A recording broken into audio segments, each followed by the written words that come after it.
Hello students, मैं गीताली। मैं पिछले वीडियो में रूप विज्ञान के स्वरूप और परिभाषा के ऊपर आप लोगों के साथ साझा की थी। आज रूप विज्ञान के भेद पर चर्चा करूँगी। तो रूप विज्ञान के दो तत्व होते हैं, अर्थ तत्व और संबंध तत्व। तो संबंध तत्व का कार्य विभिन्न अर्थ तत्वों के पारस्परिक संबंध को दिखाना है, मतलब एक के साथ दूसरे का क्या संबंध है उसको दिखाना होता है। उदाहरण स्वरूप मैंने एक ही उदाहरण को बार बार दिया है ताकि आप लोग रूप विज्ञान को अच्छी तरह से समझ जाओ। राम ने रावण को बाण से मारा, हमने पिछले वीडियो में भी यही उदाहरण दिया था। इन चारों अर्थ तत्वों को ने, को, से और मारा, ठीक है ना। राम ने रावण को बाण से मारा, तो संबंध तत्व ने जोड़कर राम और रावण से संबंध सूचित किया है। रूप विज्ञान का कार्य ही ये है, मतलब संबंध तत्व और अर्थ तत्वों को एक साथ मिला देना, ठीक है ना। तो अभी संबंध तत्व के प्रकार क्या क्या है उसे देखेंगे। एक हो गया निश्चित स्थिति, शब्द की स्थिति संबंध तत्वों का काम कर देती है। उदाहरणार्थ कबीराज का मीनिंग हो गया श्रेष्ठ कवि, धनपति का मीनिंग है धन का स्वामी, राजभवन राजा का महल, श्रेष्ठ नगर नगरों में उत्कृष्ट नगर। इन शब्दों की स्थिति में परिवर्तन से अर्थ में परिवर्तन आ गया है। निश्चित स्थिति यानी कबीराज मतलब श्रेष्ठ कवि, हम लोग कबीराज कहते हैं तो वो उसे हम कैसे समझेंगे, वो श्रेष्ठ कवि है, मतलब कबीराज इसीलिए बोला गया है। धनपति धन का स्वामी है इसीलिए धनपति बोला गया है, ठीक है ना। अभी नेक्स्ट आते हैं मूल शब्द। कुछ शब्द सभी भाषाओं में ऐसे भी मिलते हैं जिनमें कोई संबंध तत्व तो नहीं जुड़ता, परंतु फिर भी वे संबंध तत्व का काम कर देते हैं। मतलब वे संबंध तत्व मतलब जुड़ते नहीं लेकिन संबंध तत्व का ही काम करते हैं। जैसे अंग्रेजी में गो शब्द को लेते हैं, जैसे आई के साथ भी उसका वो मिल जाता है, आई गो, वी गो, दे गो, है ना। तो इस तरह से हम समझ लेते हैं कि मैं जाता हूँ, ये लोग जाते हैं, हम जाते हैं, तो के साथ बिना किसी विकार के प्रयुक्त हो जाता है और अभिष्ट अर्थ की प्रतीति कराता है। हम अर्थ भी समझ जाते हैं, ठीक है ना। तो डॉक्टर तिवारी के अनुसार आधुनिक भाषा शास्त्रियों ने स्पष्टता के लिए ऐसे रूपों को शून्य संबंध तत्व युक्त रूप कहा है, जिसका अभिप्राय यह है कि इन रूपों से संबंध तत्व जुड़कर भी शून्य रह गया है।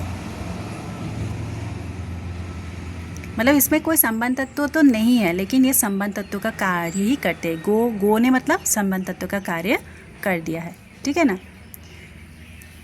अभी आते हैं नेक्स्ट स्वतंत्र शब्द 3 नंबर में। विश्व की बहुत सारी भाषाओं में बहुत सारे स्वतंत्र शब्द परसर्ग संबंध तत्व का काम करते हैं। हिंदी के कारक चिन्ह ने, को, से, के लिए, का, पर तथा अंग्रेजी में कुछ शब्द जैसे to, for, from, of, in, on आदि तथा संस्कृत के कुछ शब्द चौ, एवं आदि इसी प्रकार के स्वतंत्र शब्द हैं जो संबंध तत्व का काम करते हैं। हम लोग तो हमेशा इसे यूज़ करते ही रहते हैं, टू, फ्रॉम, फॉर, ठीक है ना। ये स्वतंत्र शब्द है। अभी नेक्स्ट आते हैं ध्वनि परिवर्तन। ध्वनि स्वर व्यंजन तथा स्वर व्यंजन में परिवर्तन से भी संबंध तत्व का काम लिया जाता है। स्वर व्यंजन तथा स्वर व्यंजन में परिवर्तन कैसे लेंगे। अंग्रेजी में यह तत्व इस तरह से हम देखते हैं, प्रबल रूप में देखते हैं, जैसे राइट, रोट, रिटन, सिंग, सेंग, सांग, ठीक है ना। अभी नेक्स्ट आते हैं ध्वनि आवृत्ति। कुछ भाषाओं में ध्वनि की एक से अधिक द्विबार आवृत्ति से भी संबंध तत्व का काम लिया जाता है। लंका की एक बोली और अफ्रीका की एक भाषा में इसके उदाहरण इस तरह से मिलते हैं। जैसे इरिक, इरिक का अफ्रीका में मीनिंग होता है चलना, उसमें इरिक के साथ रिक मिला दिया तो उसका मीनिंग हो गया वो चलता है। मतलब वही संबंध तत्व का कार्य ही करते, मतलब 2 बार उसका यूज़ हो गया, 2 बार आवृत्ति हो गया तो उसका मीनिंग कुछ अलग निकल गया।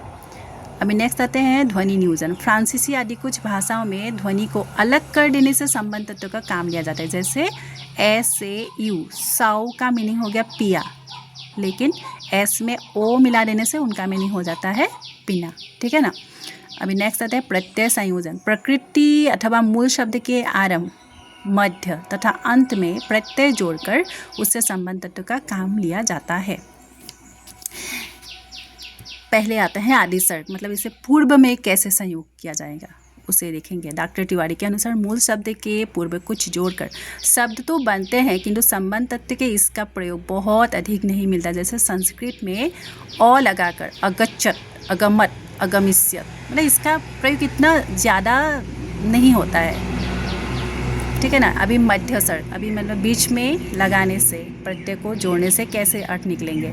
कभी कभी संबंध तत्व मूल तत्व के बीच में भी आता है। मध्यस्वर के उदाहरण मुंडा भाषा में मिलते हैं। जैसे दल का मीनिंग हो गया मारना, लेकिन द ल के बीच में प लगा देने से दपल, एक दूसरे को मारना अर्थ में प्रयोग हो गया। अभी अंतस्वर्ग, इसका प्रयोग सर्वाधिकार होता है। संस्कृत में संज्ञा, सर्वनाम, विशेषण और क्रिया के रूपों के बनाने में प्रायः इसी का प्रयोग होता है। जैसे फल के साथ म, फलम, गच्छति, गच्छ में ती लगा दिया, तो अंत में प्रत्यय जोड़ शोर से प्रयोग होता है। अभी बलाघाट, ये तो हो गया मतलब प्रत्यय संयोजन तीनों भागों में दिखाया गया। अभी प्रत्यय संयोजन के बाद आता है बलाघात या सुर।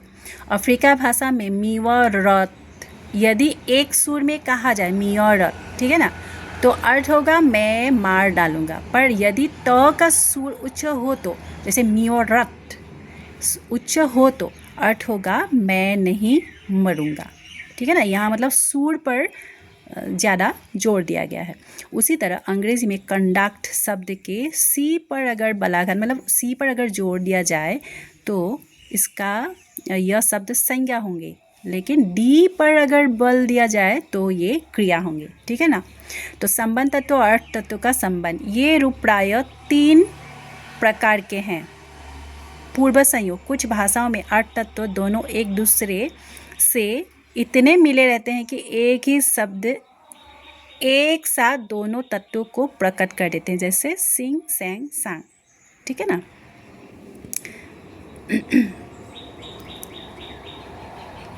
ये इंग्लिश में हो गए।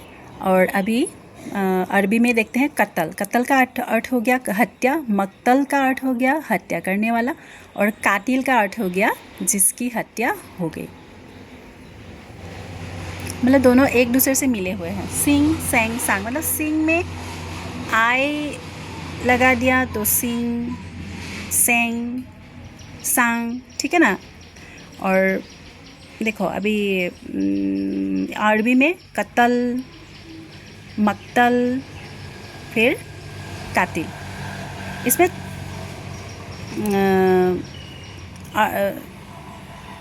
एक मतलब शब्द को हटा देने से ही या लगा देने से ही वो क्या होते हैं, उसका अर्थ कुछ अलग हो जाता है। अभी आते हैं अपूर्ण संयोग, आक्स, आग्स्थ। इनमें अर्थ और संबंध दोनों मिले रहते हैं। मतलब आक्स में ईडी लगा दिया, अतः एक ही शब्द द्वारा दोनों प्रकट होते हैं। उसी तरह याग्ड, किल्ड, थैंक्ड आदि, ठीक है ना।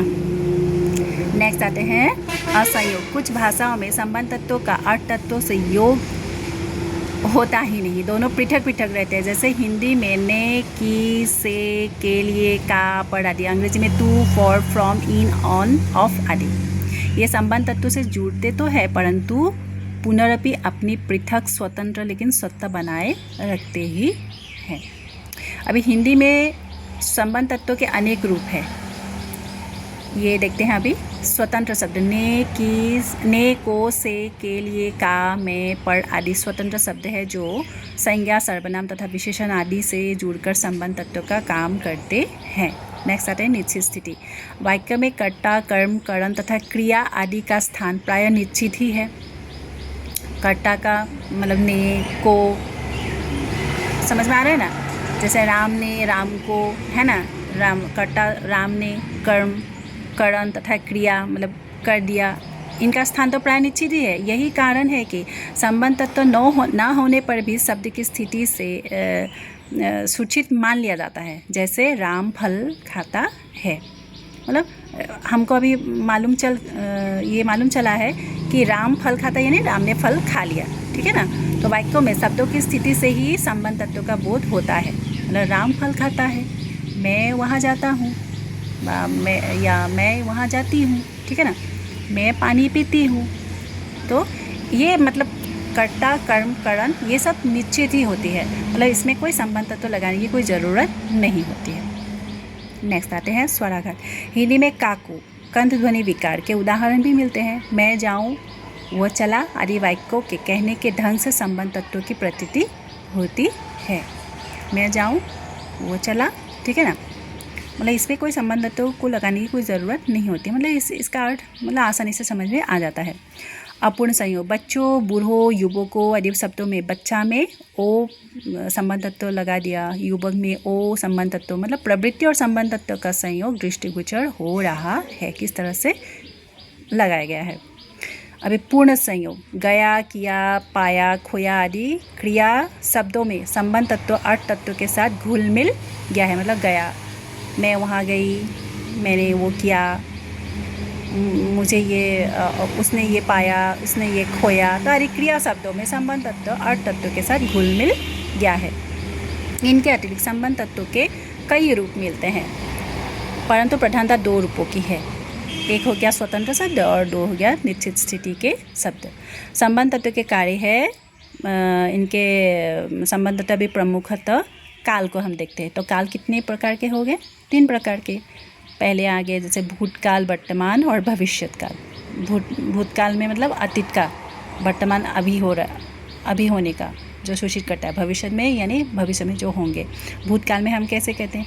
व्हेन, वो वहाँ गया था, वर्तमान गो, है ना, भविष्य में विल गो, वो जाएंगे यानी। अभी लिंग कितने प्रकार के हैं? लिंग तो ऐसे भी हिंदी में 2 ही प्रकार के हैं, लेकिन संस्कृत में 3 प्रकार से हमें दिखाई देते हैं। पुल्लिंग बालक, पर्वत, सागर, पुरुष। स्त्रीलिंग बालिका, नदी, लता, स्त्री, है ना। नपुंसक लिंग अभी संस्कृत में पुष्प, फूल, उद्यान आदि को नपुंसक लिंग संस्कृत में बोले जाते हैं। संस्कृत में प्रकृति से स्त्री लिंगांत शब्द भी भिन्न लिंग के हैं। जैसे दारा शब्द पुल्लिंग है तो कलम शब्द नपुंसक लिंग है, वन और उद्यान नपुंसक लिंग है तो अटवी और वाटिका स्त्रीलिंग है, ठीक है ना। अभी पुरुष 3 प्रकार के हैं। प्रथम पुरुष ही इज़ गोइंग, मध्यम पुरुष यू आर गोइंग, उत्तम पुरुष आई एम गोइंग। वचन अधिकांश भाषाओं में दो ही वचन मिलते हैं, परंतु संस्कृत तथा लिथुआनियन जैसी भाषाओं में द्विवचन भी मिलता है। अभी एग्जाम में आ सकता है कौन कौन सी भाषाओं में द्विवचन का जिक्र हुआ है, तो संस्कृत और लिथुआनियन जैसी भाषाओं में। तो संबंध तत्व वचन की प्रकृति इस प्रकार से करते हैं। एक वचन वो जाता है, द्विवचन में वे जाते हैं। एक वचन में ही इट्स, द्विवचन में दे इट। तो कारक 6 प्रकार के हैं। कर्ता राम ने, कर्ता के चिन्ह क्या है? ने। राम ने रोटी खाई, कर्म राम को पुस्तक दी, संप्रदान राम के लिए, संप्रदान कारक का चिन्ह है। संबंध राम का कुत्ता, यानी संबंध सूचित क्या है? राम का कुत्ता, मेरा कुत्ता, है ना। अधिकरण राम छत पर खेल रहा है। संबोधन हे राम, हे से संबोधन हो रही है, हे राम मेरी रक्षा करो। अपादान यानी एक दूसरे से अलगाव करना। हिमालय से गंगा निकली, हिमालय को गंगा से अलग किया गया है।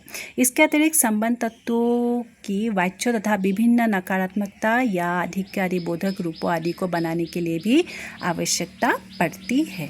आई होप ये वीडियो आप लोगों को अच्छी तरह से समझ में आ गई होंगी, ठीक है ना। अभी हम नेक्स्ट वीडियो में रूपीम और उपरूप क्या है उस पर हम बारीकियों से चर्चा करेंगे।